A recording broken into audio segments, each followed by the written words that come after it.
Arestado sa Maynila ang isang lalaki na nag-amok at nagpaputok umano ng baril. Sangkot din daw ang suspect sa serya ng mga hold-upan sa lugar. Nakatutok si Bea Pinlac.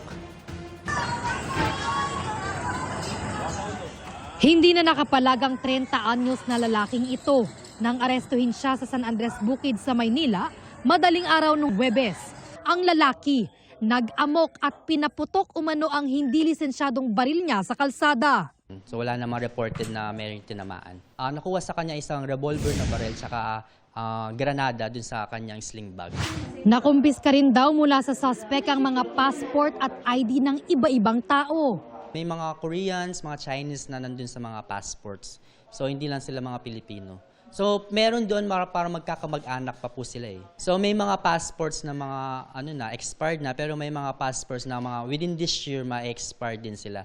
Napag-alaman ng pulisya na sangkot umano ang suspect sa serye ng robbery hold-up sa Maynila at Makati. Karaniwan niya pong ginagawa is robbery hold-up po. So yung mga kababaihan po minsan, gano'n, mga kabataan po na naglalakad mag-isa sa mga streets po natin. Posible raw na dito rin niya ginagamit ang kanyang baril. Inaalam pa ng pulisya kung galing sa mga dating biktima ng robbery hold-up ang mga passport na nakuha sa bag ng suspect. Pero giit niya, wala siyang dalang baril o granada. Hindi rin daw siya sangkot sa robbery hold-up.